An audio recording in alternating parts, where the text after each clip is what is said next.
Good afternoon and welcome to our 12th annual Kristallnacht lecture at the University of La Verne. My name is Xandra Wagner and I'm the university's interfaith chaplain. And I'm delighted to welcome you here for this afternoon's lecture with Steve Wasserman, who will be introduced in just a few moments. Also, I want to extend a very special welcome to all of the participants who are joining us through Zoom. This afternoon's lecture is jointly sponsored by the University of La Verne and the Jewish Federation of the Greater San Gabriel and Pomona Valleys. The event acknowledges and honors the memory of Kristallnacht. Wednesday, November 9th, marked the, I didn't get the right number. I think it's the 84th. I believe that's right. Wednesday, November 9th, marked the 84th anniversary of this tragic event. Kristallnacht literally means night of crystal and is often referred to as the night of broken glass. The name refers to the violent wave of anti-Jewish pogroms which took place throughout Nazi Germany and Austria on November 9 and 10 in 1938. The violence resulted in the loss of Jewish lives and the destruction of Jewish stores, buildings, and synagogues, littering the streets with shards of broken glass. Kristallnacht is often understood as the beginning of the Jewish Holocaust. This annual lecture series gives our community the opportunity to focus on Jewish history and experience, to make links between the past and our own challenges today, and to gather in a spirit of remembrance and reflection. At this time, I would like to introduce the president of the University of La Verne, Dr. Devorah Lieberman, who will share a few words of welcome. Dr. Lieberman is the 18th president of the University of La Verne. Her accomplishments and talents are many, but what I would like to say about her for this occasion is to highlight the depth and breadth of her human spirit.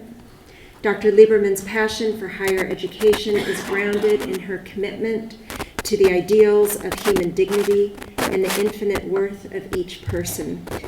She has an optimistic spirit that sees potential in our students, in our communities, and in the future we all share. Her positive approach is genuine and inspiring. It has been a pleasure to work with Dr. Lieberman and to be part of this unfolding vision at La Verne. Please welcome Dr. Lieberman.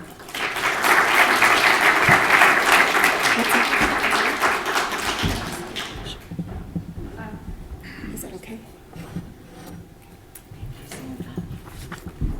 Thank you so much, Sandra. Welcome for those of you that, if this is your first time to the University of La Verne, or your second or your third, or you're a student here, thank you for coming today. Welcome to the Ludwig Center. And I thank the Jewish Federation deeply for helping us to achieve our values, to bring people together to learn about the other, and to truly be better together. That's why I came to the university. That's why you're sitting here tonight. And I want to end by saying you are welcome to come back to the university. For lectures are all free, concerts, you can take classes. This is a place where everyone should say, this is where I belong. And tonight, this is exactly where you belong. So first let me say welcome and thank you for coming to this lecture and to the University of La Verne. Thank you.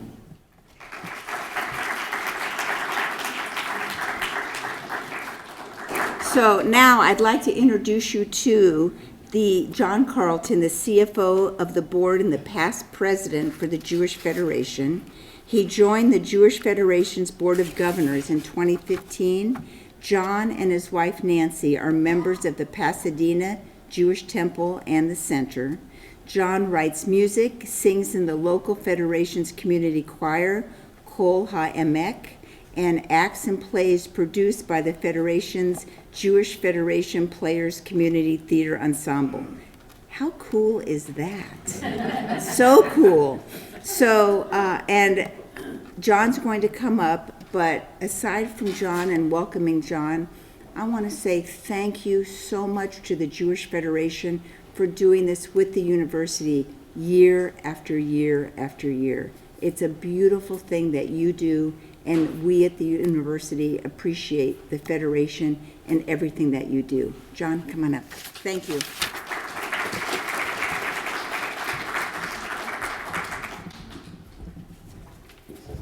Well, thank you, Dr. Lieberman, and thank you, Zandra. I want to thank everyone here and everyone out in the Zoom world for supporting today's event.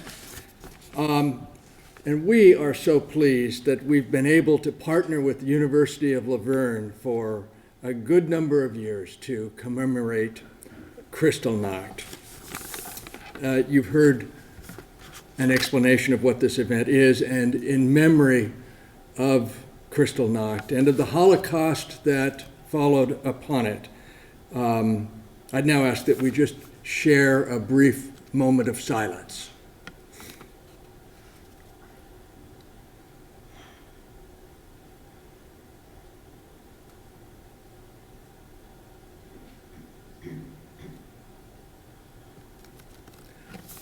Thank you. The Jewish Federation represents the Jewish community in a very large region, and that stretches from Glendale out to Rancho Cucamonga and all the way south to Whittier. And we're fortunate that the University of La Verne is located right in the heart of our community. The Federation's mission is to strengthen and enhance Jewish life in our region, and we do this by providing programs and services that support the needs of the Jewish population, programs that supplement the individual synagogues and the organizations in our region. And one of our major programs is the annual Jewish Book Festival, now celebrating its 24th year. Each year, the Book Festival strives to bring a wide array of authors to the community. And the festival uses multiple venues throughout our valleys to bring the Jewish community together. It gives everyone an opportunity to meet one or more of our authors each year. The festival would not be possible without the loyal and hardworking members of the Jewish Book Festival Committee. These dedicated volunteers work tirelessly for 9 months of each year to bring this event to the community. And also critical to the success of the Jewish Book Festival is the financial support of our literary circle, a group of people who see the Book Festival as a means of making our Jewish community stronger and more vibrant.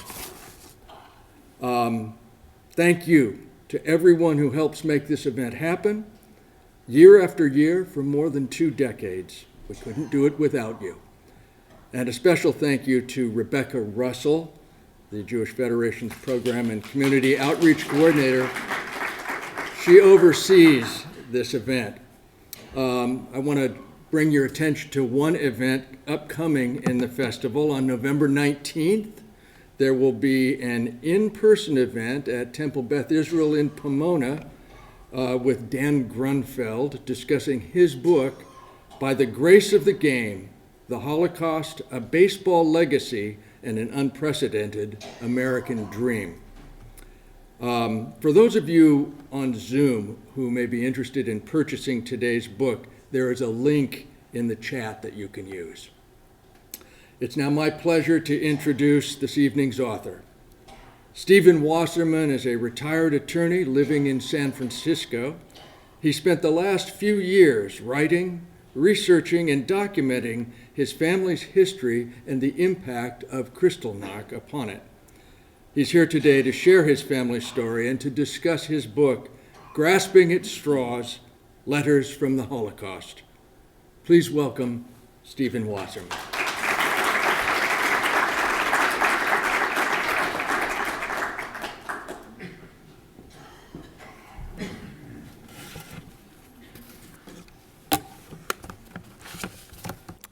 Well, thank you, Chaplain Wagner, President Lieberman, and Mr. Carlton for being here today and for the gracious introduction.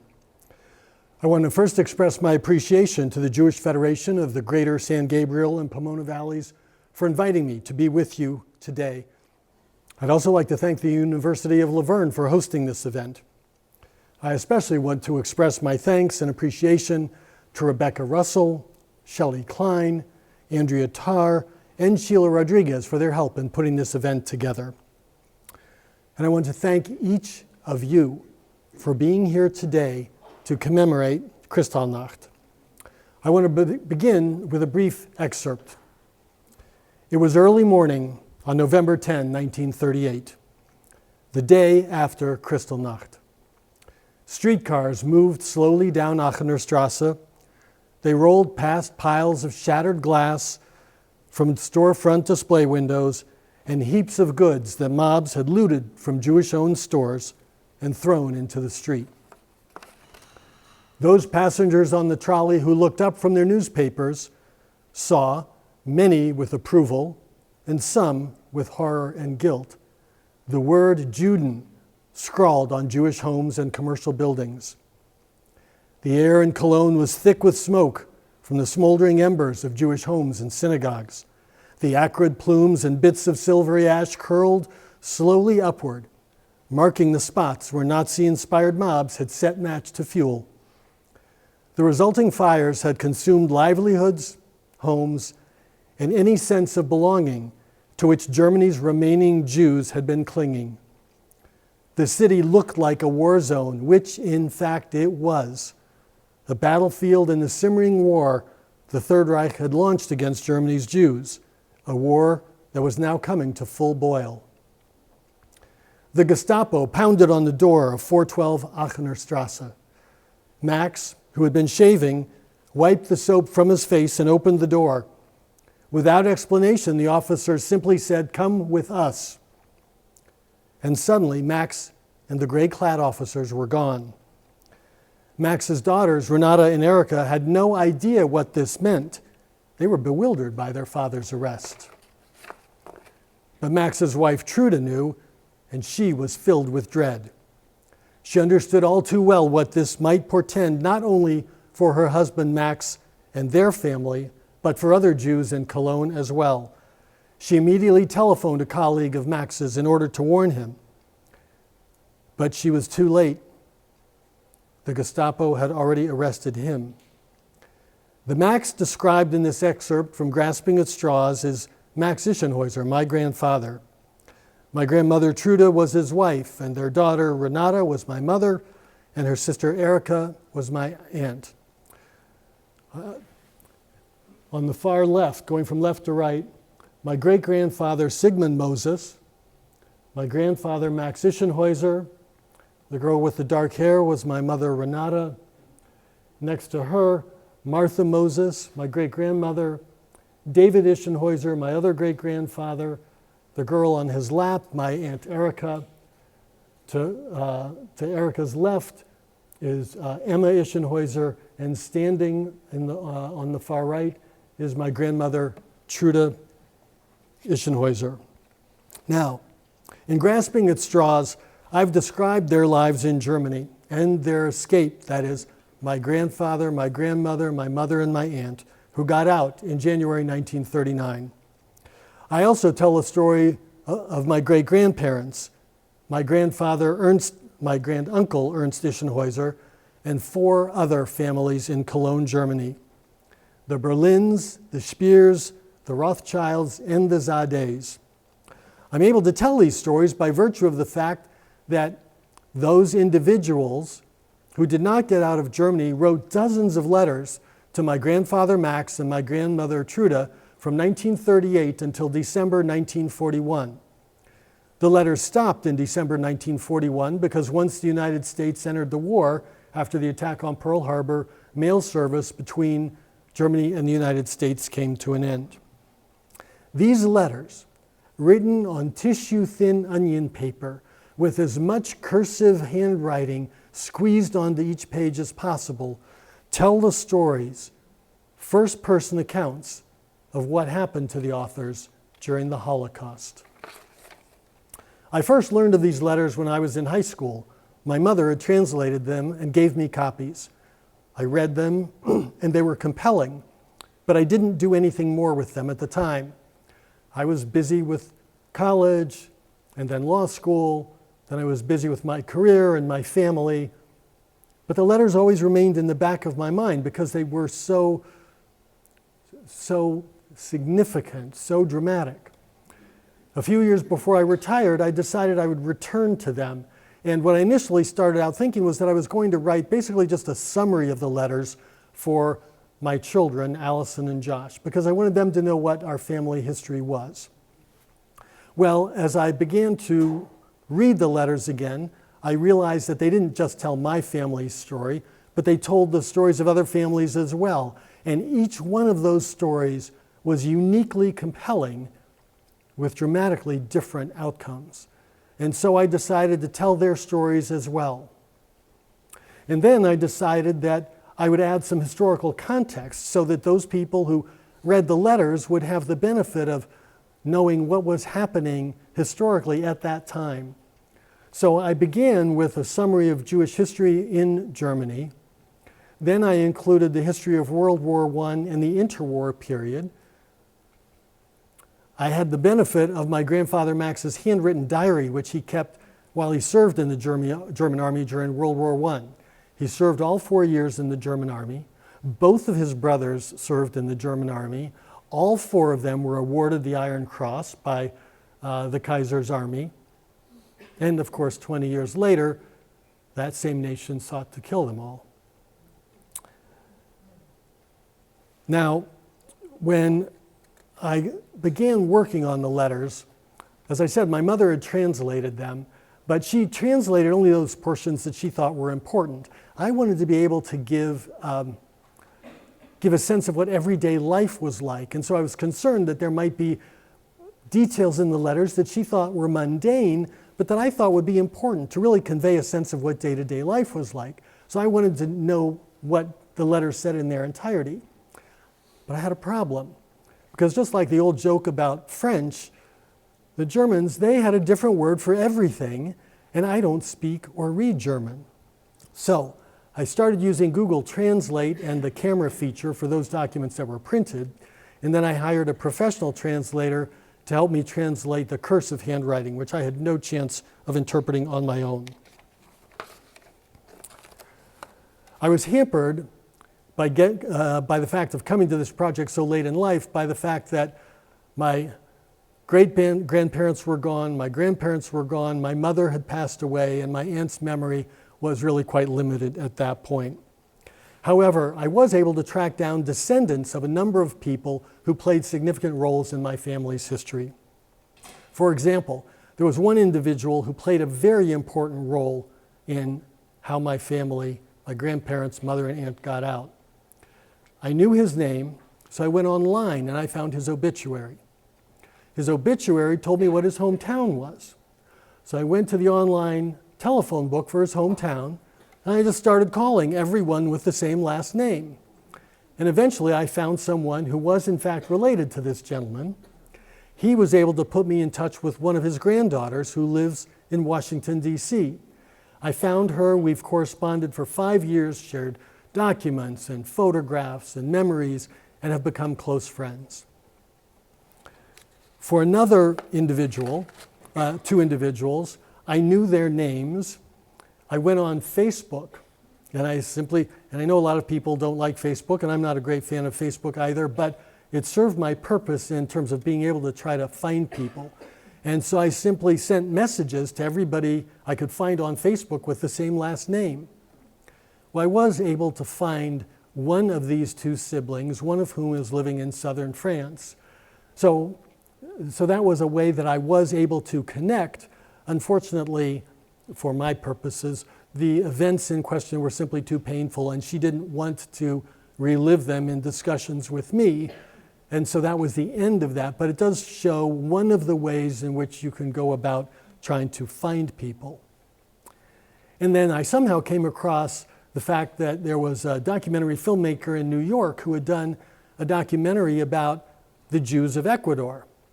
Well, a couple of people in the book ended up in Ecuador. And so I was able to contact her in New York, She not only sent me a link to her documentary, she put me in touch with distant cousins in Ecuador and provided me with a great deal of background information regarding the history of the Jewish community there. While I was hampered by coming to this late in life, I also had the benefit of doing my project, undertaking this project during the internet age, because I can only imagine how long it would have taken if I had to resort to sending letters literally all around the world, waiting for snail mail, waiting for responses, having to go to the equivalent, whatever the German equivalent of the county courthouse would be, going through records, trying to find out where people had lived and what had become of them. So being able to do it during the internet age saved me a tremendous amount of time.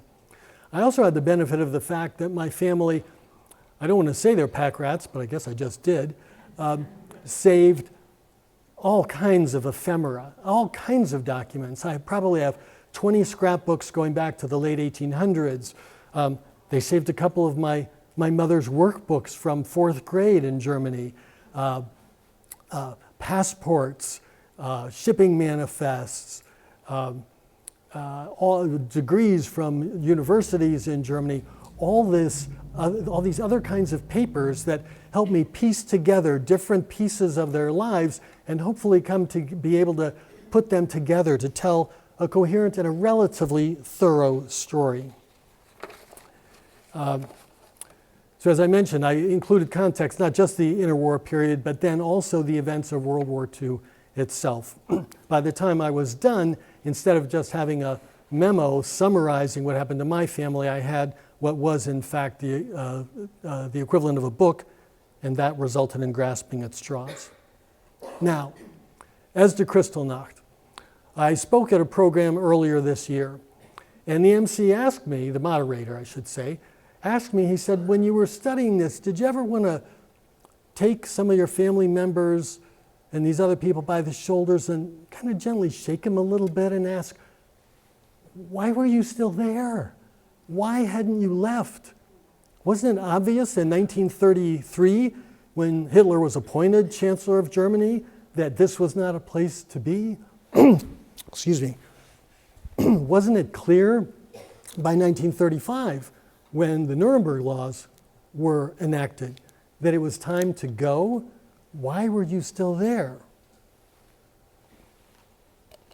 I want to respond to those questions with some background.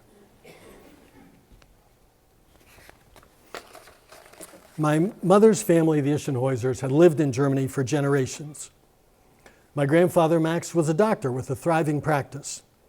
My grandmother, Trude, had gone to college in Germany, which was rare for a woman in those days. Her father owned a bespoke men's clothing store.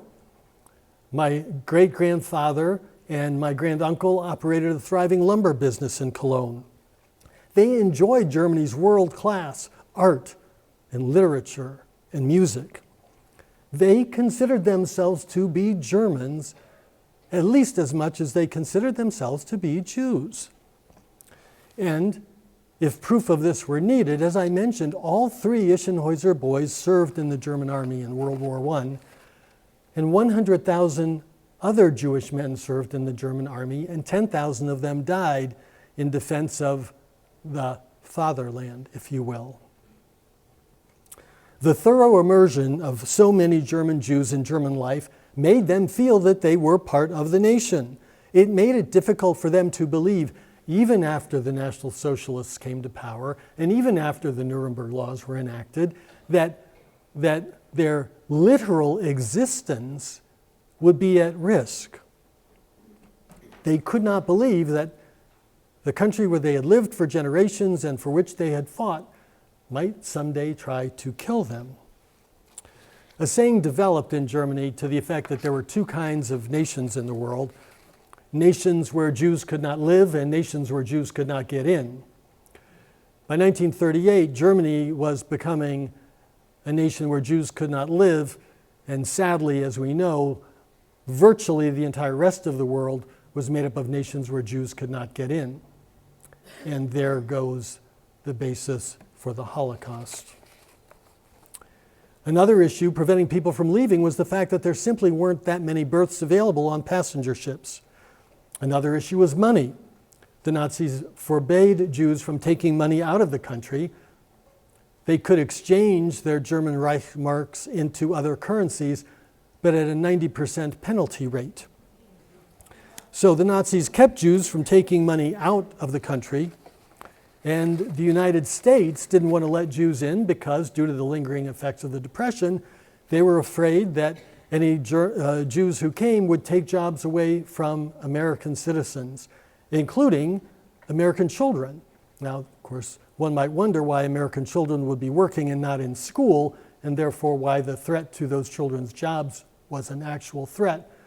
Nevertheless, the State Department eventually required that for those Jews who wanted to emigrate to the United States, and this was true of other potential immigrants as well, they had to have an affidavit from someone in the United States to the effect that that person, the affiant, would provide financial support for the would-be immigrant. The concern, again, due to the lingering effects of the Depression, was that these immigrants would become a public charge. There's a literal fiscal economic charge or expense on the public till. And so you had to be able to get a declaration from someone here in order that they would support you if you could get a visa. All of these things made it incredibly difficult for people to leave. Now, as I mentioned, one family whose story I tell is the Zadeh family. By the way, if anybody in the back, if there comes a point where you're having trouble hearing me, just wave and I'll speak more loudly.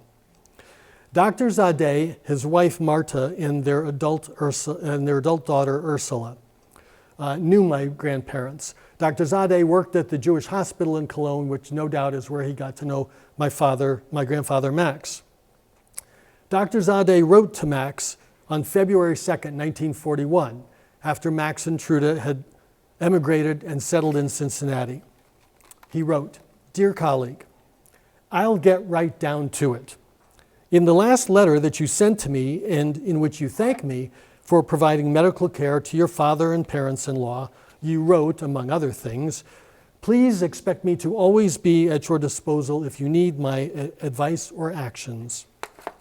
I haven't heard anything from my relatives concerning your plans. I'd be interested in knowing what your plans are." Dr. Zadeh wrote, "Up to now, we've had no plans, could make no plans, because our American visa quota number, which we had requested years ago just in case, would come up in terms of human counting abilities in 1943 at the earliest." Dr. Zadeh continued, "Apart from this number, however, we do not possess any papers that would facilitate our entry into the United States. No one belonging to our two families, that is, the doctor's family and his wife's family, has emigrated in years or decades. All of them lived in Germany for generations, and no one felt compelled to leave this country. That such a clinging to the home soil wasn't very useful in light of the current situation is something that could not be foreseen. That's something for which I cannot begrudge my ancestors and relatives. It's likely they were as attached to this country, its language, and its culture as I still am to this day." That was Dr. Zadeh in 1941. He continued, "So this is our current situation, and therefore it prompts us to ask the following simple question. To put it simply and directly, I'm aware that I'm saying something grand in a casual manner. Could you help us acquire such a document, a support affidavit, to help us enter the United States?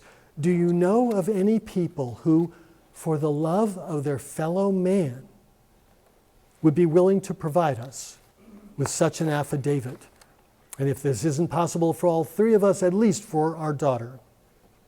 Dr. Zadeh is representative of many Jews who believed Germany was their country. They did not sever that attachment until after Kristallnacht and all hope of a future in Germany was lost.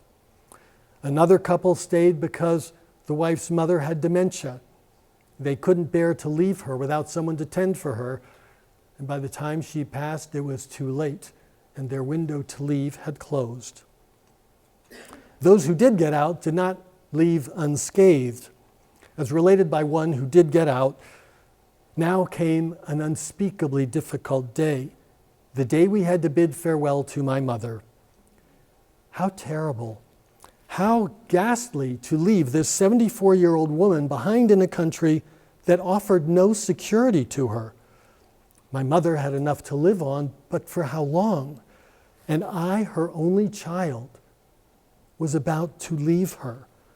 She had lost her 2 other children through death. Her son was killed in the army during the war, and her other daughter died at a young age. And now I was leaving her too. It was a fate that cried out to heaven. My grandparents, Max and Trude, had just such a moment when they stood on the train platform in Cologne with their daughters. And their parents had come to say goodbye to them. And they stood there, and this is in my mind's eye, looking at one another, knowing full well that they might well never see one another again. And so while I can understand that someone might ask the question, what were you still doing in Germany in 1938? In light of what I've shared with you, I can understand why Jews were still there. For further perspective, let's look at the United States today. We've seen a torchlight parade of young men crying out, "Jews will not replace us."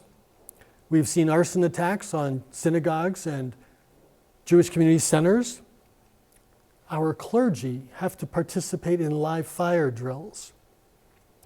We've seen Jews killed while attending services, such as the 11 Jews who were murdered at the Tree of Life Synagogue in Pittsburgh. Many shuls have security guards when events take place there.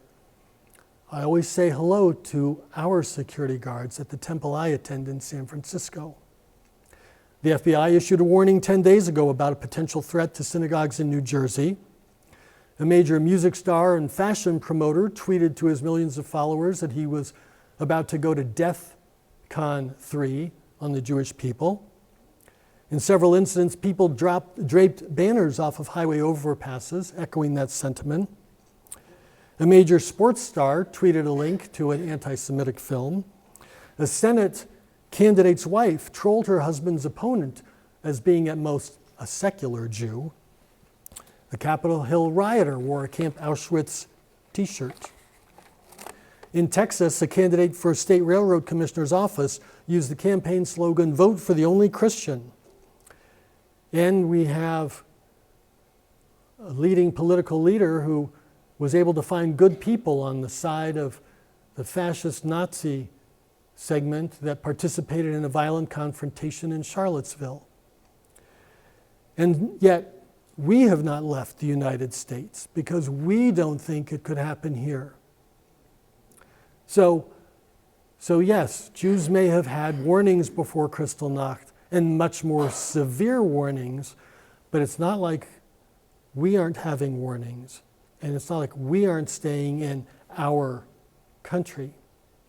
Like the frog in the pot of water, the water here may not be boiling yet, but it's hot. I want to share some photographs with you now. So let me, oops. All right, these are the Ischenhäuser boys. That is Heinrich on the left, my granduncle Ernst on the right, and my grandfather Max at the top. All 3 served in the army. The left, the physician operating, that's my grandfather Max. The nurse appears to be dripping liquid into a funnel, and I'm guessing what she's doing is there's cotton in there and she's dripping ether, and that's the anesthetic that they were using. This was while Max was serving in the German army during World War I. Let's see, there's Max standing in the middle in one of the recovery wards. This is a page from his diary that he kept during the war, replete with one of the diagrams that he fought in one of the cities where he was stationed. He had the most beautiful handwriting. And I'm here to tell you, that does not get passed along from generation to generation. In fact, if handwriting were a criterion, I could have been a doctor. That's how bad my handwriting was. Okay, my Aunt Erica on the left and my mom on the right, I'm guessing ages 4 and 6 at the time. Carnival was a big deal in Germany, and even Jews celebrated Carnival, so they're all dressed up for Carnival. This was in 1935, grandfather Max with my mother and my aunt. So my mother dressed up for school with her little backpack on. The sign for my grandfather's ARZT is doctor in German. So this was her getting ready to go to school, likely in happier times before she could no longer walk. I just included this because I just think it's so cute. This page from one of her workbooks. Can you believe they saved all of this material? And I mean, saved it, got it out of Germany, got it through all the places they went before they got here. So these are the two sets of grandparents along with Renata and Erica, probably I'd say circa 1936. These were the passport photographs for Trude, Max, Renata, and Erica taken in 1938 as they, before Kristallnacht, but as they were preparing for the need to flee should things get to that point. This is the page from my mother's passport. You can see the Nazi eagle and the swastika and the stamps. So on the Volendam,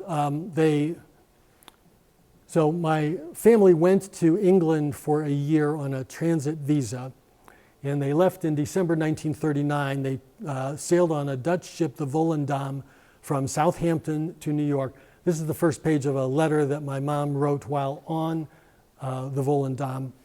Just as an example of the serendipity of life, they got across without any problem. A month later, the Volendam was sailing across. It was torpedoed. It didn't sink, but it was torpedoed and was towed back to England. Some of the passengers on that ship had been children who the British were evacuating to Canada. A month later, those children were put on another ship.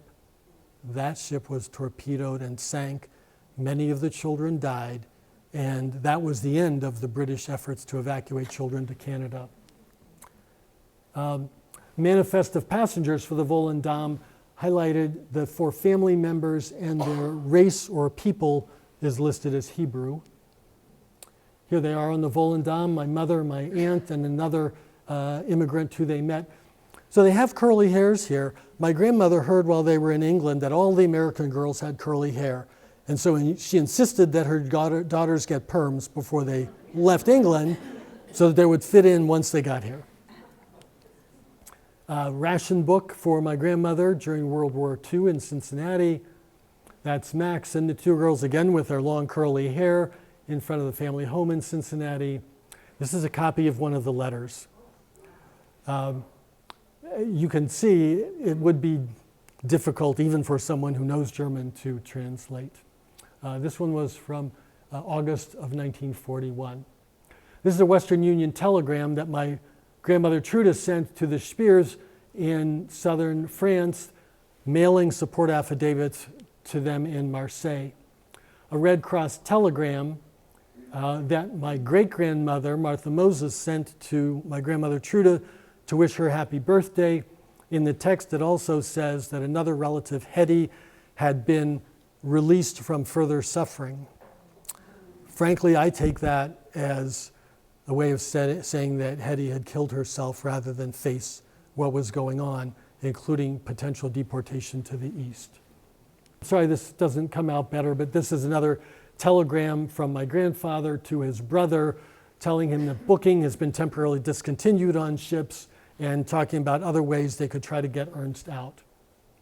This was from a local Jewish men's club calling out to comrades, we need you to come to the next meeting, we need to talk about ways to support our community, to try to try to fight back against the fascists. They use force, all we have is the power of ethics. And okay, so then that's the cover of the book. So I just wanted to give you a little sense of who these people were. And that's part of what was so hard to understand.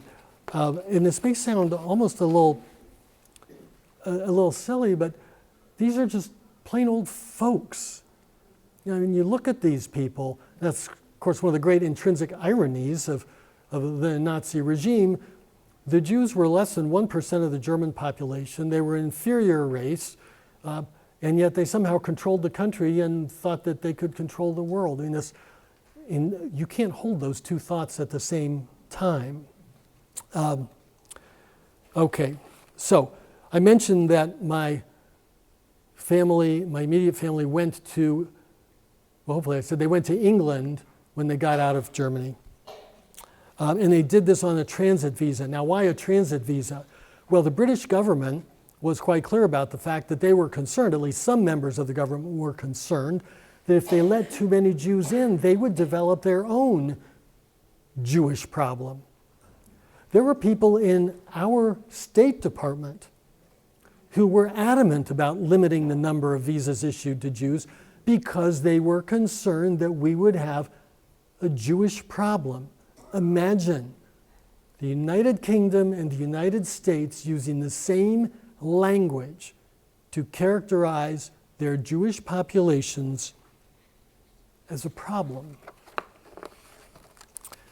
Now, what do the letters tell us, or what did they tell me beyond the specific incidents that they relate? Martha and Sigmund Moses, Truda's parents, and Max's brother Ernst wrote dozens of letters describing what was happening to them and recounting their efforts to get out. And I want to read some excerpts from a few of these letters, and then I'm going to provide you some of what I take from them. Martha wrote in July 1941.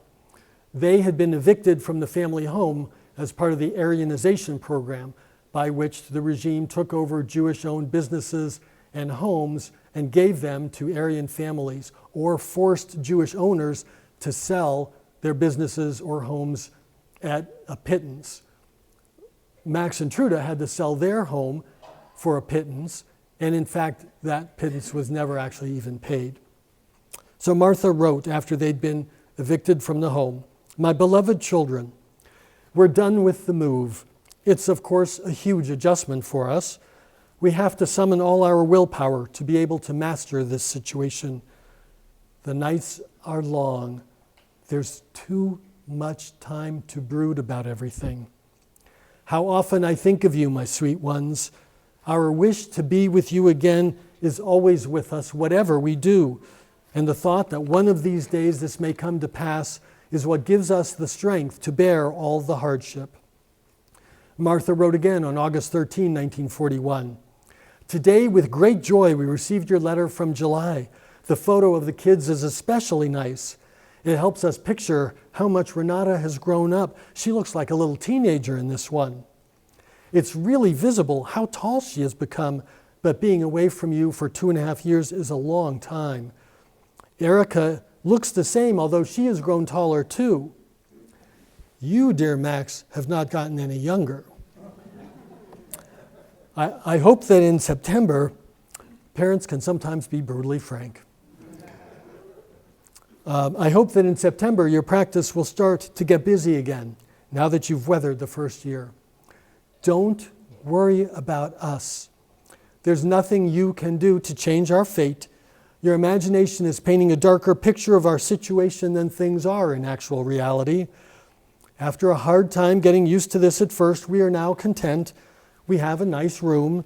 We are staying with people who want to help, and we pretend that we're living in a hotel where you spend weeks at a time in one room. In the evenings, we all get together, that is, those who want to. Otherwise, I play games with Father." And from a letter Martha wrote later in August 1941, "You don't have to say you're sorry for not being able to do anything for us. We have to be patient, like so many other parents, and wait until the war is over, which it surely will be one of these days. If we stay healthy until that date, then hopefully nothing will interfere with our being united. You can feel the longing and the heartache in these letters, even as even as Martha and Sigmund try to convince Max and Trudy that they are okay. Even as they try to keep Max and Trudy from worrying about them, even while they're living through these extraordinary deprivations.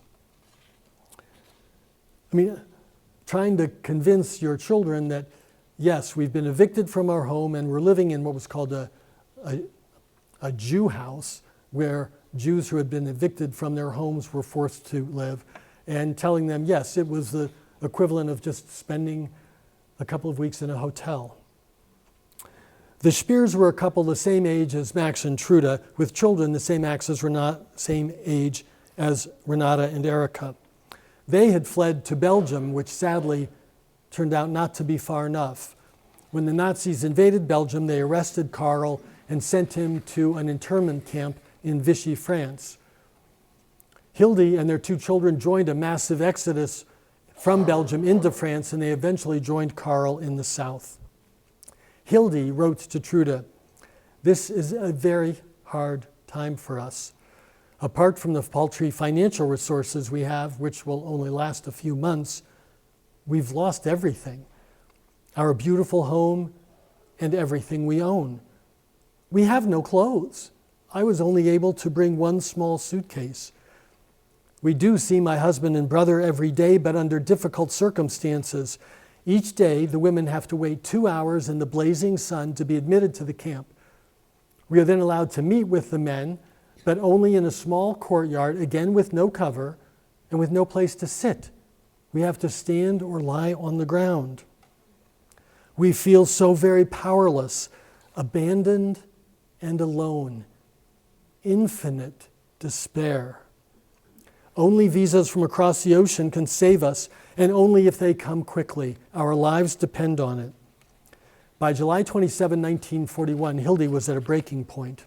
She wrote, "I personally have no hope in this matter anymore. I'm so tired of the battle, and only the desperate thoughts of my children pull me back to reality. I worry about Karl's physical condition. The only thing he's able to do is lie down. It's impossible to keep him nourished as he ought to be. You can imagine how worrisome this is. And now I congratulate you, Trudy, on your exemplary children. It must be a real pleasure to be with them. About ours, Karl already wrote to you. Here, there's no use for them to have either talent or industry. Everything one wanted to spare them, they must now endure doubly, and one must be silent and watch. I can't write anymore, Truda. You know how very grateful I am for all your efforts. I wish you continued success with all my heart, for you and yours, with best regards to all, and a kiss for you, your Hildy." And Karl wrote as well and asked Truda to send a snapshot of the family. And once again, dear Truda, and also the affidavit sponsors, our deepest thanks in many regards. Hildy wrote once more, "Truda, you didn't really think we couldn't thank you. I can only tell you that I wish and hope with all my strength that you will reap from your children all the friendship that you have shown us." I also want to share a passage from a letter that a survivor of Auschwitz wrote in December 1945. "In Auschwitz, I worked mostly in heavy construction. They were building an immense concrete canal there. I landed in one of the worst, if not the worst, commandos. A commando was a work unit. We had to carry heavy logs from morning until night, from the train station where they arrived to the place where they were being used. We had to do this during the winter in thin cotton clothing with no proper garments, ill-nourished with defective shoes. On January 25, 1945, the SS had fled the camp but then returned and ordered everyone in the camp to appear in front of the barracks. We were separated into Jews and non-Jews, and those able to march and those who were not able to. We were all aware that our final hour had come. I was put with those who were able to march, but I switched and got myself put into the group of those who could not. Since I told myself the march, which was supposed to be 100 kilometers with only brief rest stops, was going to kill me anyway, So why should I suffer? If they're going to kill me, let them kill me here and now. Evidently, though, the Russians were already too close to the camp, and the SS fled. So, what do I take from these letters? And I'm going to summarize because we're running a little long. There was someone wrote that after Kristallnacht, all that was left of Jews in Germany was a frightened and hunted people. And that was true, but it only tells a portion of the story about those Jews still in Germany. Because after reading these letters, it is clear that while Germany's Jews were frightened and hunted, they were much more than that. I have constantly wondered how these people continued to function every day, given the stress they were under. And yet somehow they did. They got up every day and cared for their parents and their children and their friends. Some faced Sophie's choice moments about how to save their children. Should they send them away on the kinder transport? Should they separate from their children in some other fashion and hope that at least their children would survive? Or should they stay together and maybe live or maybe all perish? Many times I had to push back from the keyboard and ask myself, how does someone make decisions like these? How does one function, keep one's children calm, and prepare them to face what may come to pass? I look at these frightened and hunted people after Kristallnacht, and I bow my head to their in respect of their courage and their strength. I marvel at the moral fiber of people like the Speers who, despite what they were suffering, had the grace to thank Trudy and Max and ask about their children. I'm impressed with Max and Trude that they were able to take their girls to a new country and start new lives. And I was impressed with the courage of their daughters, who, after 1 year, had been in 3 different countries and attended 4 different schools. So much courage and grace. So, some people have asked why more Jews did not fight, why they did not resist. And I say to you that there are more ways to fight than simply by picking up a weapon. These Jews fought every day. They fought for their humanity, they fought for one another, they fought for their dignity. They weren't meek, they were brave. And so, 5 years after I began this project, I share these thoughts with you. People should be cautious about criticizing Jews who had not left prior to Kristallnacht, because there were many reasons, compelling reasons, why they had not. And do not let anyone question the courage of the Jewish victims of the Holocaust. They may not have wielded weapons, but their courage and the fights they waged cannot be questioned. As an inmate wrote in an anonymous note left in a barracks in Auschwitz, we live as long as the memory of us is alive. And so in writing Grasping at Straws, I've done my best to keep these individuals and their memories alive. Thank you all very much. I really appreciate your time.